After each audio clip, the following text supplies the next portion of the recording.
れはまずいですよ。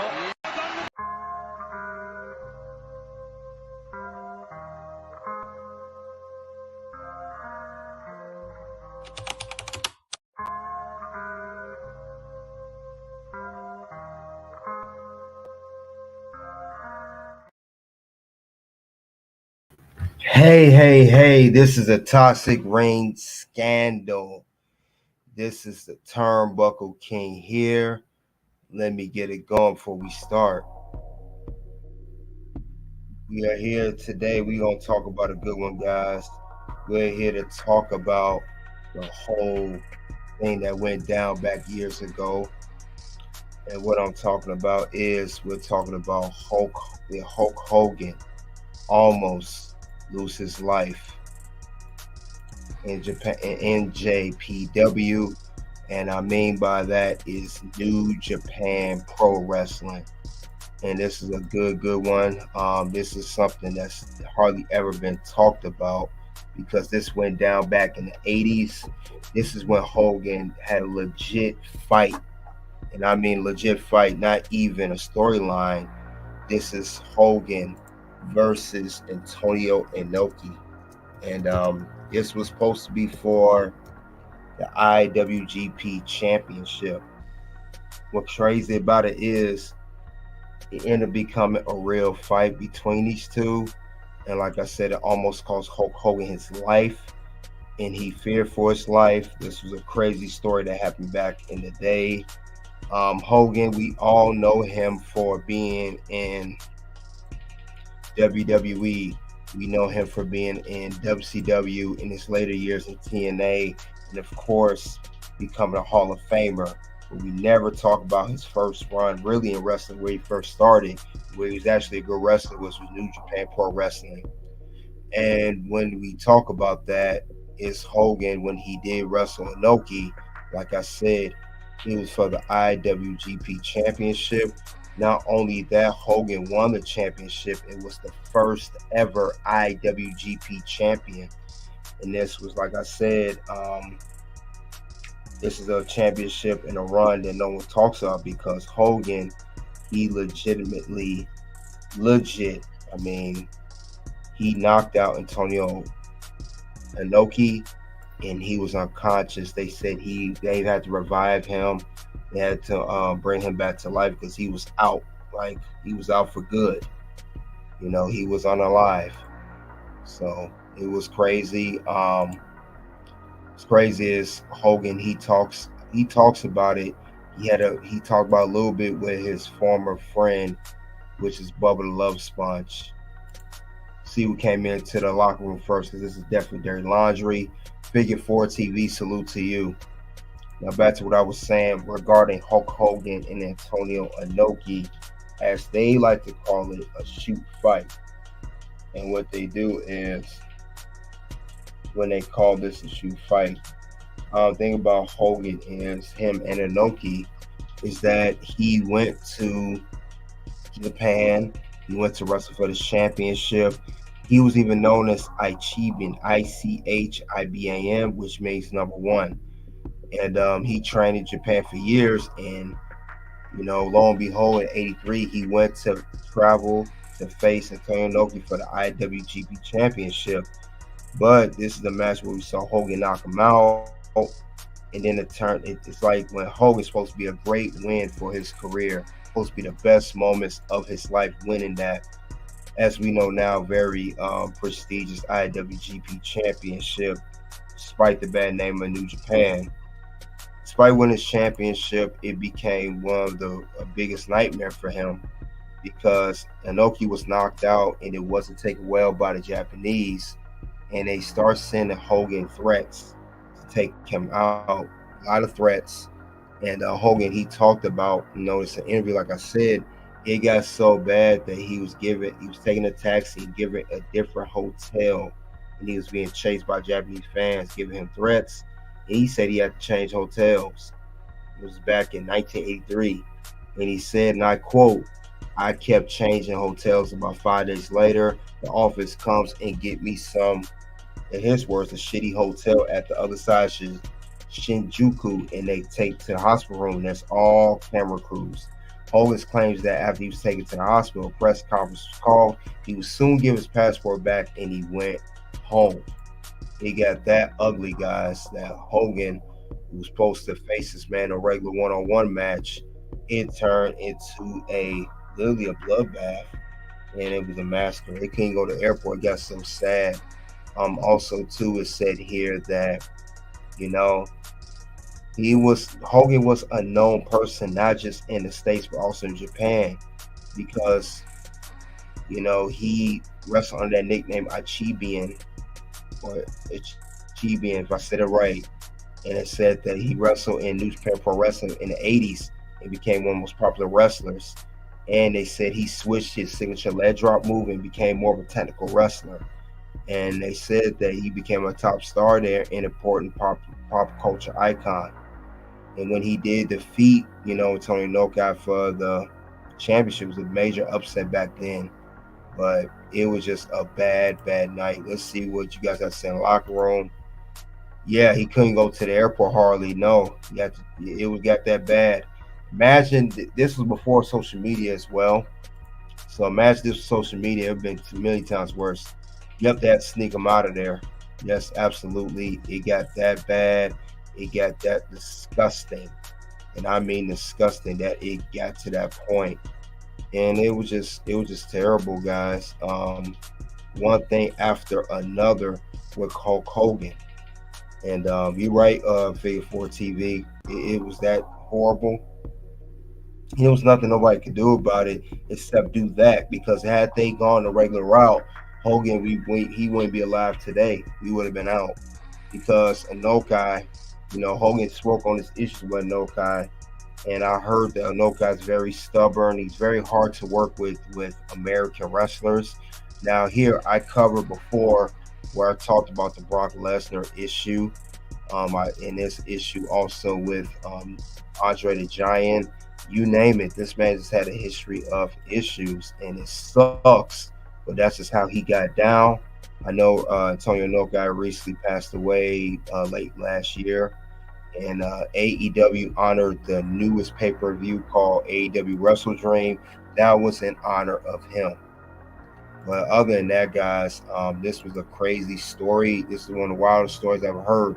You think a pro wrestler could get any worse, then it gets much worse than that. So yeah, it was just one thing after another. I mean, it just couldn't get right for anything. Nothing could get right. I mean, seriously. But yeah, it was just horrible, guys. Just horrible. I know Figure 4 TV was this during his first time leaving the E or was this while he was with the E? Good question, Figure 4 TV. I'm glad you brought that up because a lot of people get be a misconception. This was before he went to WWE or this was after. Now, Hulk Hogan, since this was back in 1983, this was after his first run in WWE because he wrestled in the World Wrestling Federation at the time from 1979 to 1981. So since this happened in 1983, this would have happened during his first run. Well, actually, he did New Japan in 80 to 85. So it was in the middle of his first run, but he did leave WWE at this particular incident. He was already gone from his first run. Because when he did start New Japan, it was during his first tenure. But when this particular incident happened in '83, he was already gone from WWE. If that clears up your question in Figure 4 TV. But this is where Hulk Hogan learned how to be more technical and get better with his wrestling skills, etc., etc., etc.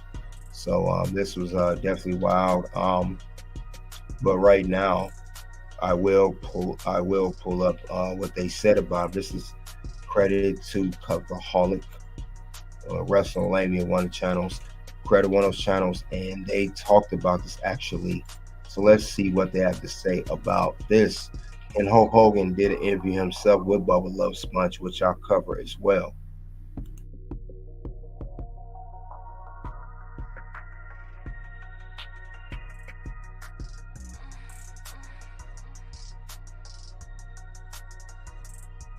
So Hogan had lost faith with the wrestlers and promoters in WWF and been widely rejected by a huge swathe of its fan base. He needed a way out, a way to reignite his career and take Hulkamania in a different direction. He could no longer return to Japan. He was still at odds with the Yakuza and under threat of death if he were ever to return to the country. Hogan had injured beloved Japanese wrestling icon Antonio Inoki so severely during a match that Inoki had been declared dead by paramedics, only to be revived and his life saved moments later via CPR. With Japanese wrestling fans at the time still certain of the reality of pro wrestling, they took Hogan's almost deadly assault seriously and thus called in their version of the Japanese mafia for retribution. Hogan said, "I actually killed Antonio Inoki in the ring, but they brought him back to life with CPR. I couldn't leave Japan for a while because the fans and the Japanese mafia wanted to have me killed because Inoki is so well loved over there." Hogan claimed on the WWE DVD Hulk Still Rules, the Japanese wrestling machine and 6-time IWGP heavyweight champion Tatsumi Fujinami attempted to fight him for real during one of their matches, whilst Hogan was the WWF champion, and that Fujinami's aim was to legitimately pin Hogan against the script and steal the title belt from him. Hogan states that he had to go into full shoot mode and beat Fujinami in a real contest and retain his title. So yeah, this was a wild story, guys. Antonio Inoki and Hulk Hogan, it was just one thing after another. Like they said, Hogan could not even leave, couldn't even leave the airport. It got so bad and so ugly with the situation, and it could have went from really bad to worse. So make sure you guys hit that like button. You come into the locker room, give you some very good facts here. Like I said, this was back in 1983. This was after Hulk Hogan's first run with the WWE. Yeah, it was so bad he man feared for his life. It got that ugly. I'm glad that he made it out though. I'm glad Hulk Hogan made it out alive, and I'm glad nothing else happened to him. So you guys have to say. Figure 4 TV said, okay, that's why he don't have the wing E title. That he has that green title. Yep. Daryl Smith said Yakuzuka. I don't know what that means. This is Hulk Hogan and Antonio Inoki. Not no Yakuzuka. Nope, this is not about that. But other than that, guys, this was a very ugly thing. Like I said, Hulk Hogan, he even spoke about it himself. And I know this is a very rare interview where Hulk Hogan speaks on this, and it just, man, it's just a bad thing that it came down to. And it was so bad that Daryl Smith said Hogan was a punk. No other wrestlers feared for their lives. Well, I wouldn't say he was a punk, Daryl Smith, because he's the one that took out Inoki. Legitimately. So, I mean, when you had a whole Japanese mafia on you, anybody be fearing for their life. If it's just you down there, Maz, put yourself in that position, Daryl, that you go and wrestle down there, and you legit take someone out, and they even passed. They was done. They was unalive, and then they alive them again. And then everyone's coming for you, fans. Everybody saying you threats to take you out. Wouldn't you feel some type of way too? So let's be realistic on that part alone. So, but yeah, guys, this was a crazy story. Like I said, we're gonna get into it though. Let's see what Hulk Hogan had to say about this. He talks about this himself, and this is him. This is him talking about this on the Bubba Love Sponge. So let's see what he had to say about it. He don't. It's an old interview. I think it's from 2008, because he don't talk to him anymore. That's another scandal for another day. But But he talked about it though, how he felt about it. But let's see what Mr. Hulk Hogan had to say about this, and let's get into it, guys. All right. You knocked out the Japan guy, and they held, and you couldn't leave the country until you went on TV and kind of like showed the fans that you really didn't kill him. No, I couldn't leave the country until Inoki woke up in the damn hospital and asked me to come to the hospital and do a press conference. Inoki's that powerful.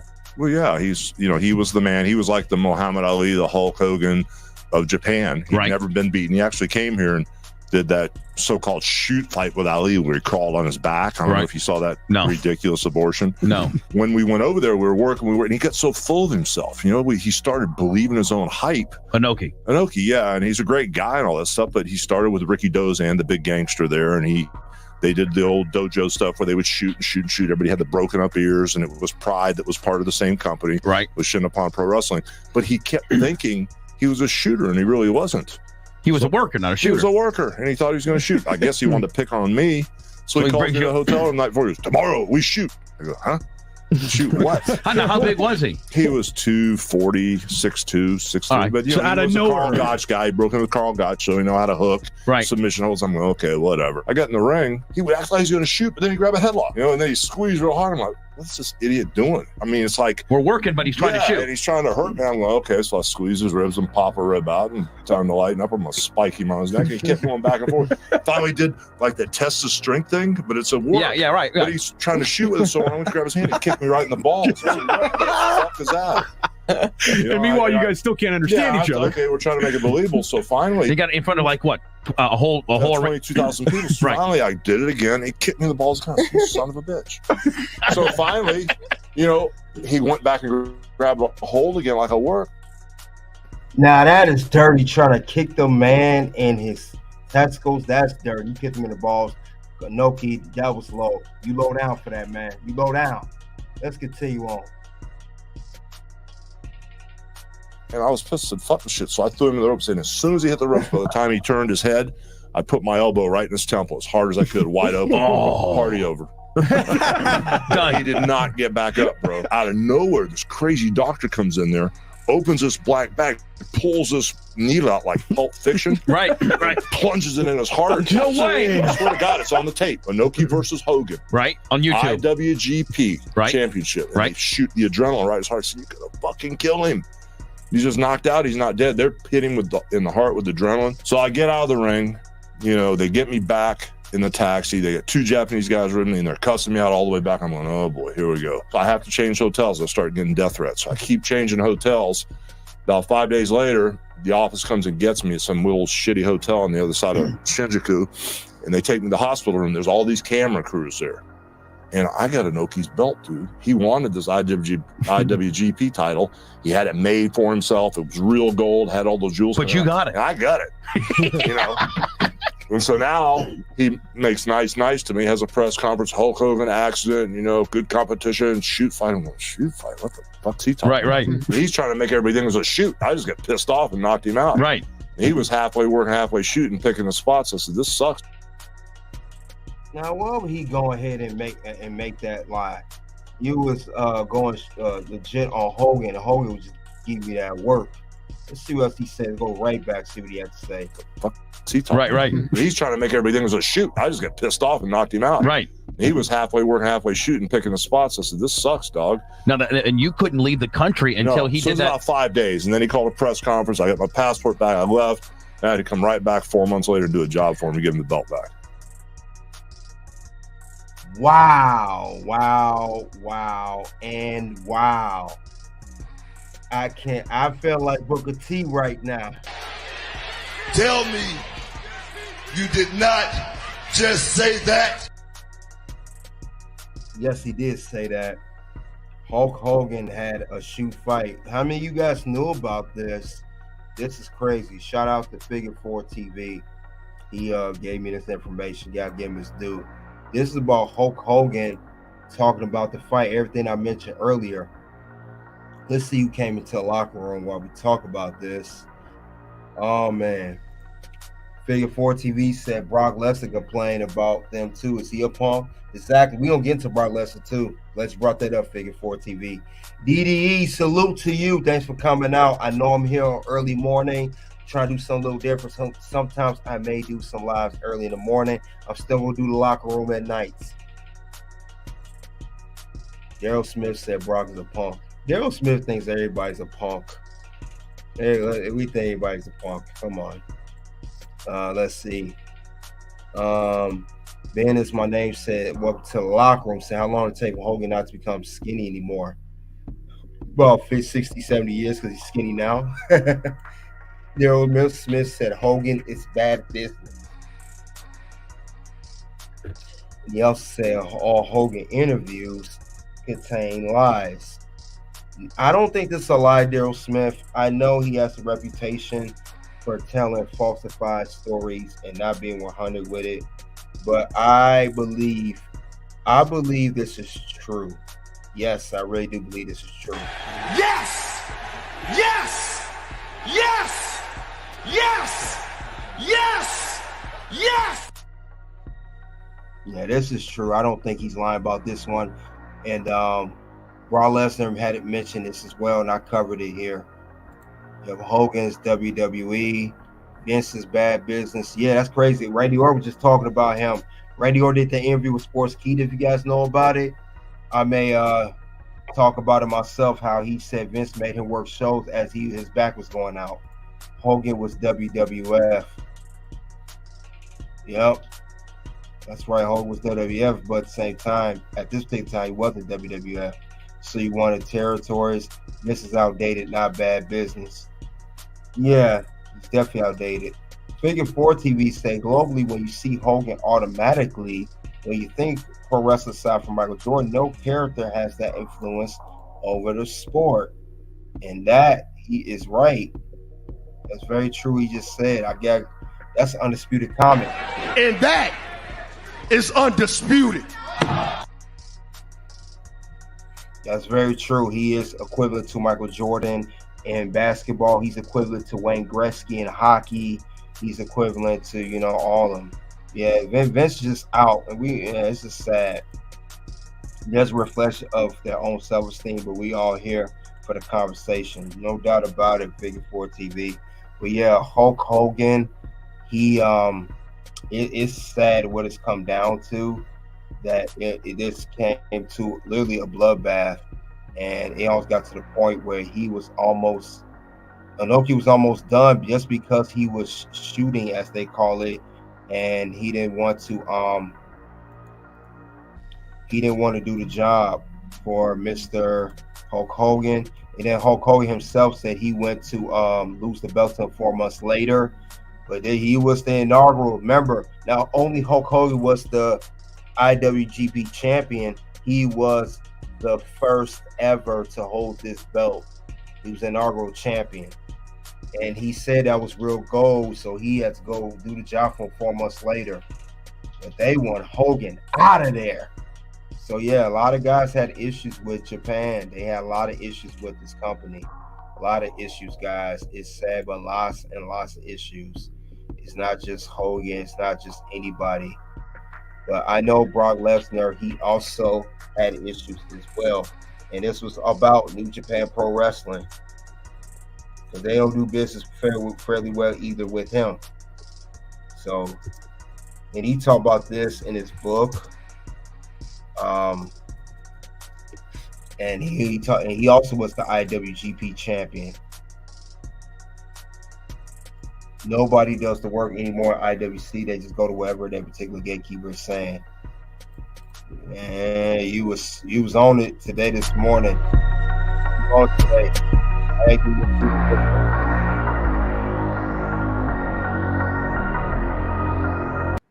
Because I am that damn good. Yeah, there's a lot of gatekeepers, but that's what they do. Kind of, sort of. He did take global, but Jordan is the best. Hogan ain't top 5. Globally, he is. Maybe not the best wrestling. And like I said, Hogan actually could wrestle in Japan. I saw how he wrestled. I saw his match with that particular match with Antonio Inoki, he's actually a solid wrestler. He was very technical because Japan don't let you do all that, you know, showing off stuff and being flashy. You got to actually wrestle, be technical. So you're going to get technical, even if you were Hulk Hogan, who did start out New Japan first, I might add. But you know what? It's crazy. We're going to talk about Brock Lesnar. We're going to talk about Brock Lesnar, how he also had issues with New Japan. So let's see what he has to say about this. Because I covered this as well. So let's see. Brock Lesnar also had issues, guys. So let's pull that up real quick. Had that meeting with Vince. But I finally made the decision to keep fighting. I can never look at myself in the mirror. It'd be a great experience. I'd pick up some excellent coin, eat some fresh sushi, have some good times with Brad, and deliver a great big fuck you to Vince. That's how I entered the world of Japanese professional wrestling. New Japan Pro Wrestling. My first match in Japan was a triple threat match against Fujita and Chono on October 8, 2005. It really didn't matter who they put in the ring with me. I knew the Japanese crowds were looking for a monster heel. They wanted someone they could ooh and awe about, and I was going to be that guy. I was happy to be working and making money again, but my whole time there, I was waiting for bad news to drop at any moment. That's the mind game a lawsuit plays with you. As soon as New Japan started advertising my first match, the WWE lawyers tried to stop me. WWE never sued New Japan, and they never got an injunction to prevent me from willing themselves to have no bite. They made all these of attorneys. WWE asked the judge, who wants to know whether to get on the plane to Japan or not. So during my whole flight over to Japan, I'm wondering if I'm even going to get to work when I land.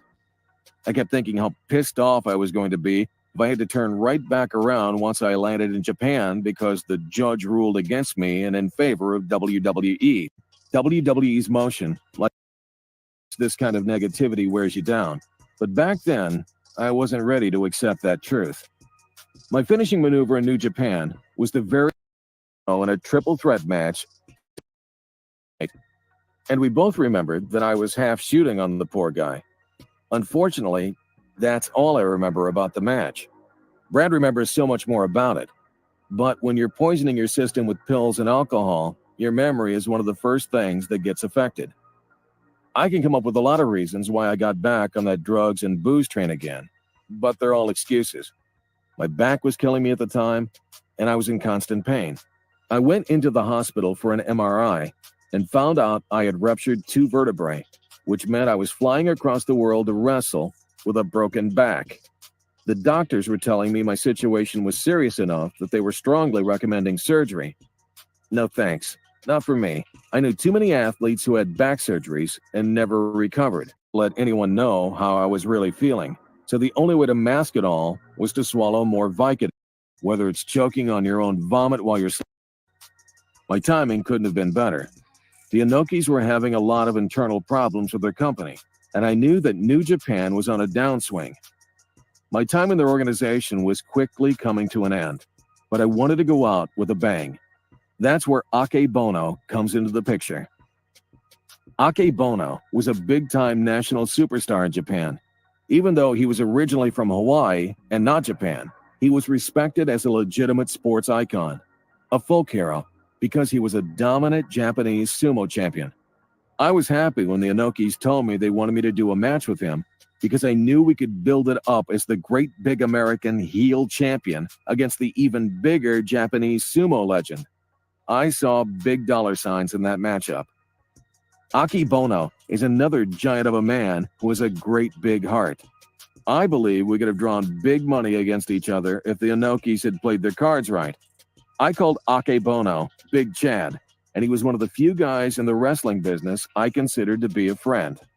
I wanted to make our matchup mean something so that we could enjoy a long program and make a lot of money with each other. But the Inokis had no long-term vision for Brock Lesnar versus Akebono. They wanted me to beat him right on television. I couldn't believe it. Why would they want me to kill what could be a great feud with one match on free TV? Now, I understood one of the reasons why Steve Austin had been so angry that day in Atlanta when WWE wanted to hotshot our first match on Monday Night Raw. Because I'm a stubborn bastard, I demanded that we do what's called a fuck finish, so we could come back with a rematch down the road. I had this idea about me and Big Chad doing all these big man spots, and at the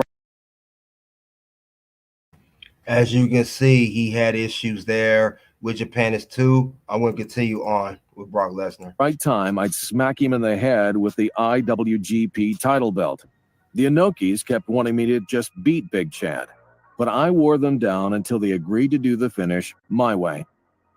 So Big Chad and I go out to the ring, and we're doing all the typical spots big powerful guys do against each other. We do the shoulder tackle attempts where no one budges, the spot where I run into the ropes and collide with Big Chad, or he comes charging into me and we both end up in each other's faces. When it came time for the finish, I cracked the big fucker upside his melon with the title belt just like I planned. Big Chad dropped to the canvas, I covered him, and the entire arena went quiet. Dead silence. Not a single sound from the crowd. The audience wasn't buying it. They didn't pay to see a fuck finish, and they're too intelligent to buy into a cheap horseshit heel victory like that. What a dumbass mistake I had just made. The referee dropped down and started counting, and I'm saying to Big Chad, "Kick out, you son of a bitch, kick out."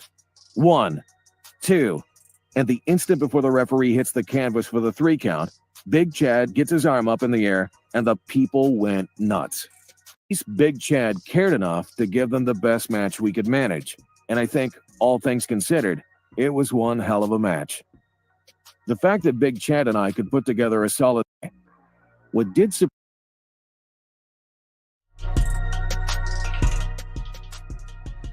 Okay, that is Brock Lesnar.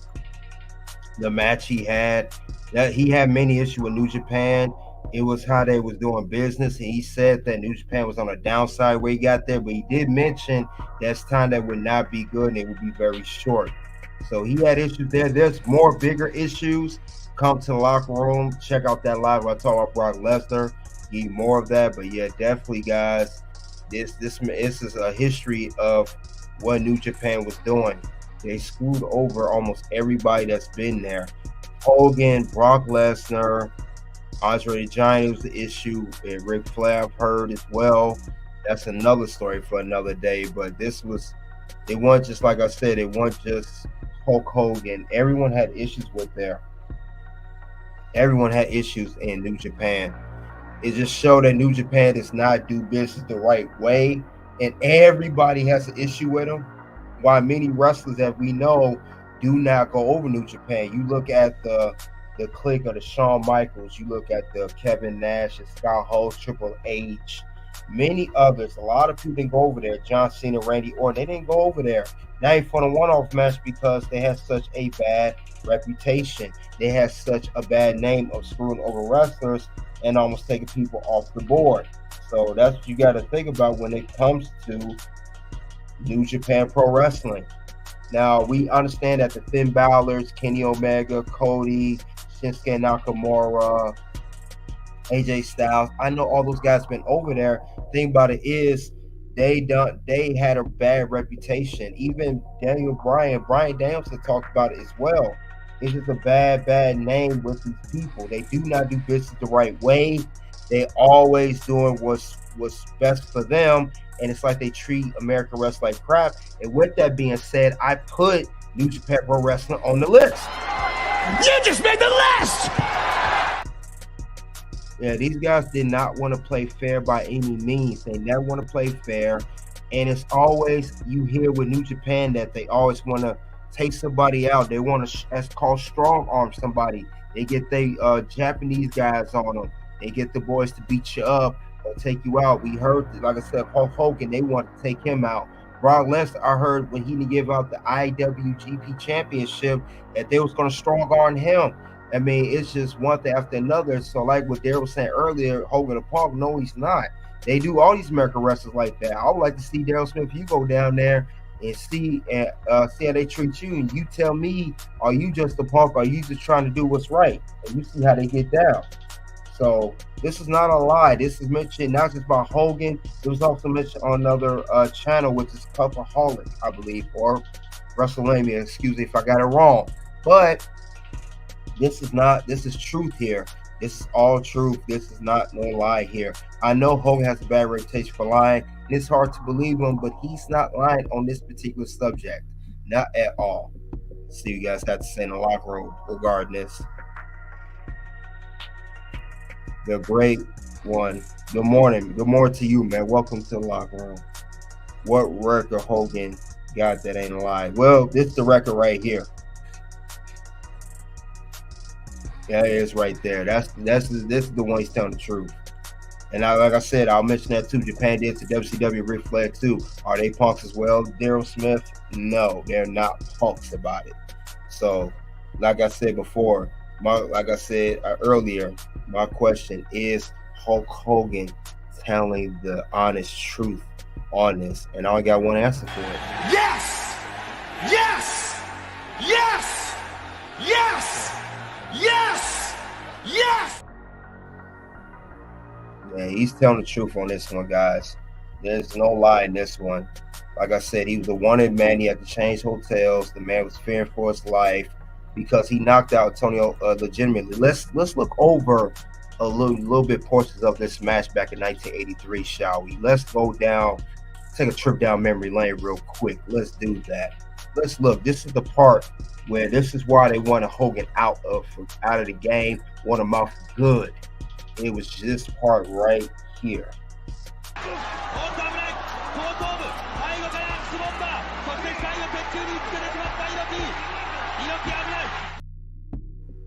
See how he took him out? That was a legit knockout. You see how his head bounced off the turbo? That was not no storyline. That was real. That was legit.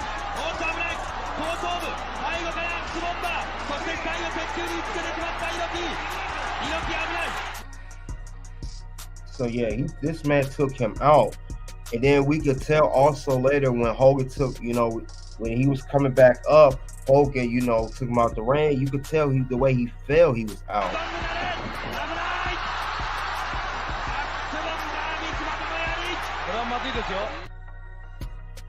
Yeah, just look how he went down. It's crazy.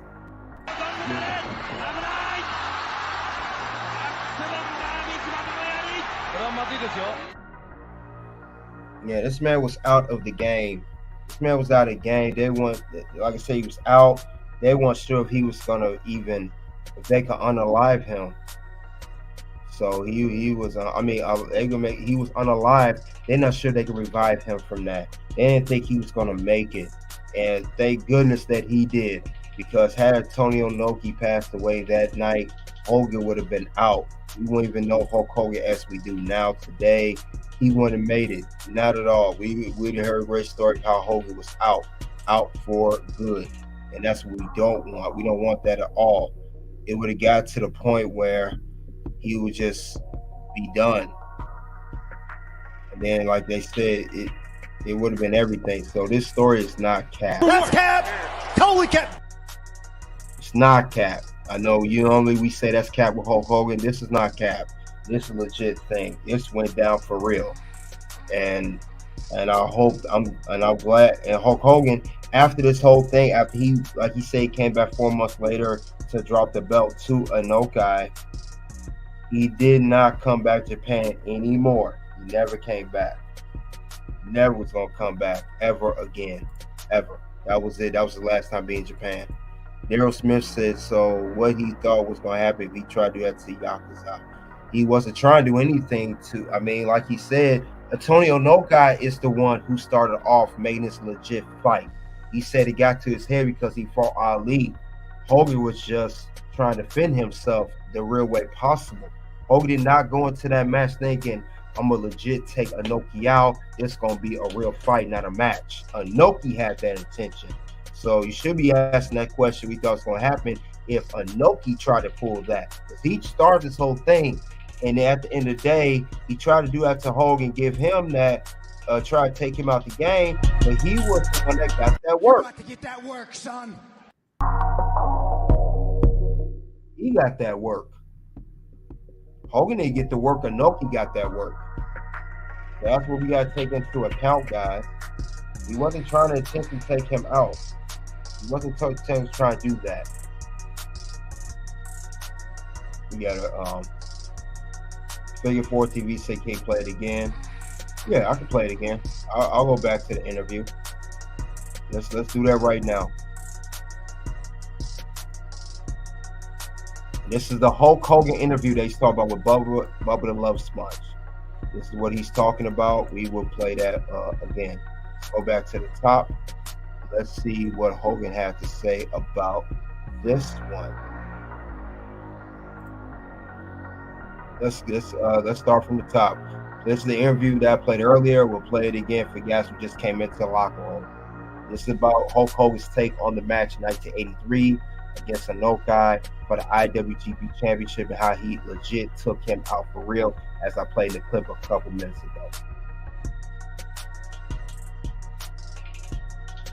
The time that you knocked out the Japan guy and they held and you couldn't leave the country until you went on TV and kind of like showed the fans they really didn't kill him.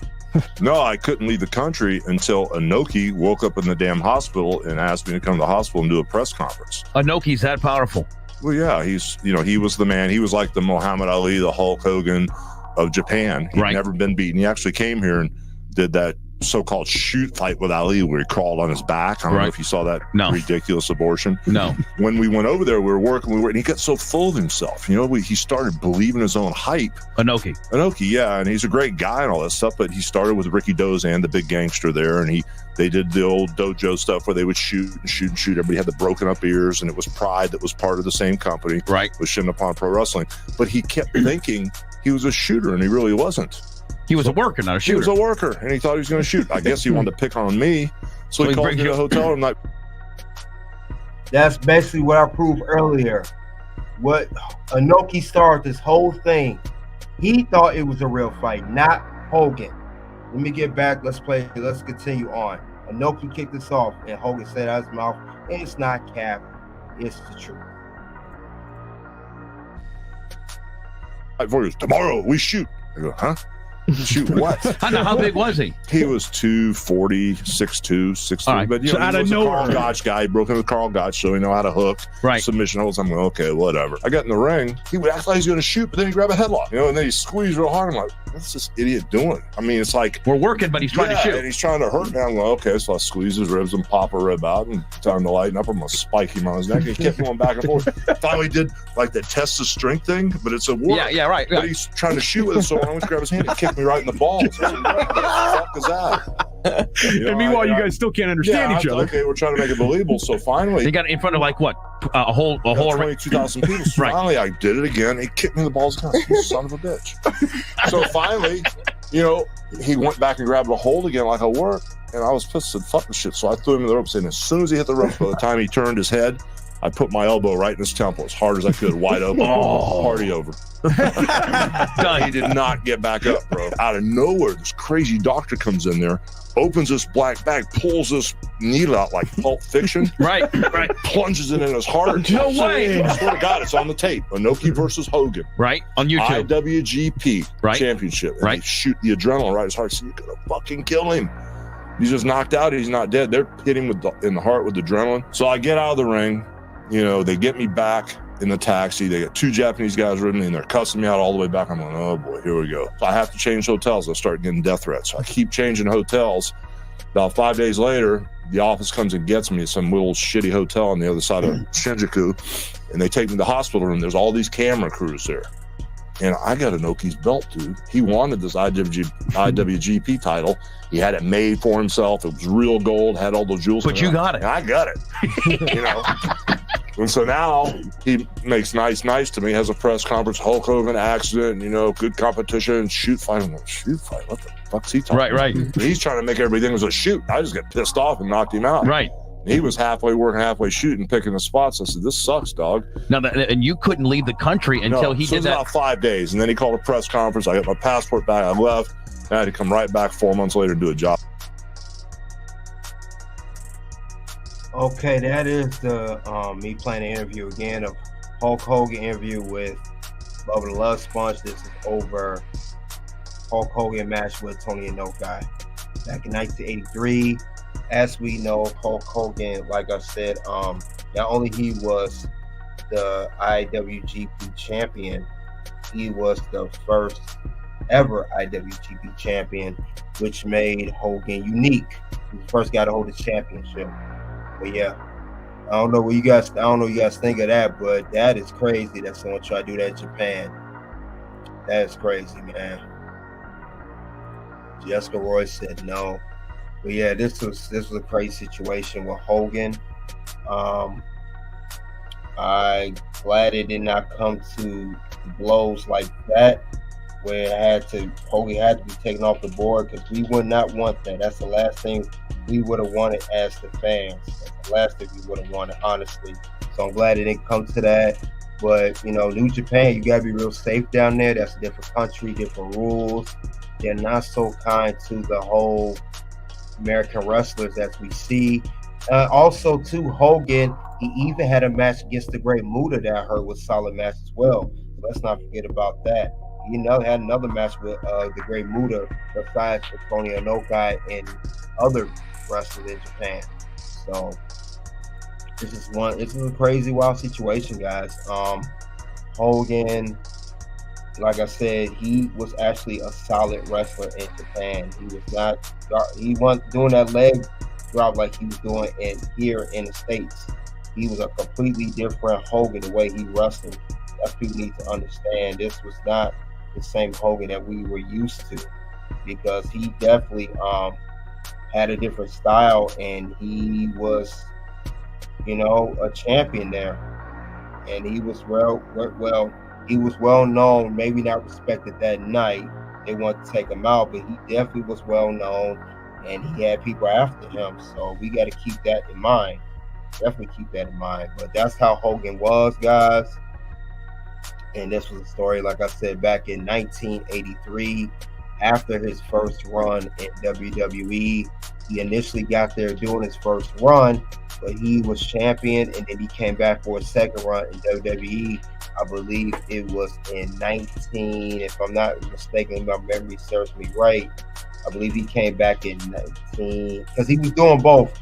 He came back to WWE back in 1983. He came back that same year because he did AWA as well. He came back. That's when Hulkamania started coming up, and he worked under Vince Jr., which is Vince McMahon. Now his dad, Vince Sr. So his first run was with Vince Sr., second run with Vince Jr. He came back in 83. That's when the whole Hulkamania took off, and the rest is history. But that is the story of Hulk Hogan and how everything went down, and how the man could have almost lost his life in New Japan that night, and that night for the IWGP champion. How can winning a championship, being especially the inaugural champion, supposed to be the best moment of your life, and it become the worst moment of your life? So that is a crazy situation, that alone. So anyone would be very concerned for their life in that matter. I don't care how tough you are, how bad you are, it get the most of it. It's just Japan was not legit doing this the right way. They always was on some very shady stuff for that matter. So we got to keep that in mind as well. That's just how they were. There's no other way around that. But that is mainly the whole story of how did Hulk Hogan almost lose his life in New Japan, and it's surprisingly he did make it out alive despite the press. I just glad this didn't happen during social media days today, because this would have broke the internet. This had happened today, it would definitely broke the internet, to say the least. So thank God it didn't come to that.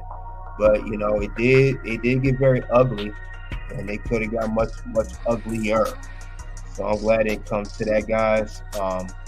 Other than that, though, that's all I have regarding the situation. Did Hulk Hogan almost lose his life in New Japan Pro Wrestling, NJPW for short? This is back in 1983 regarding the match between himself and Tony Inoki, where it's supposed to be a match for the IWGP the inaugural championship match for the first ever IWGP Championship. It turned to a real fight. Started by Inoki, finished by Hogan. Inoki was unalive, then became alive. Thank God. Hogan talked about the interview. Other channels talk about this. This is not a lie. This is the straight truth regarding this whole thing. You guys in the live chat, also on the playback, let me know what you think about this whole situation with Hulk Hogan in New Japan back in 1983. Did you know about the situation? This is your first time hearing about it. You know, do you think Hogan's telling the truth, or do you think he's lying? I would like to hear what you guys got to think about that. Greatly, greatly appreciated. Soon two videos will pop up. One will be, is Mercedes Moné the best champion? Second video is one of the greatest matches you ever see. So thank you all for coming out. And until then, it is OUT.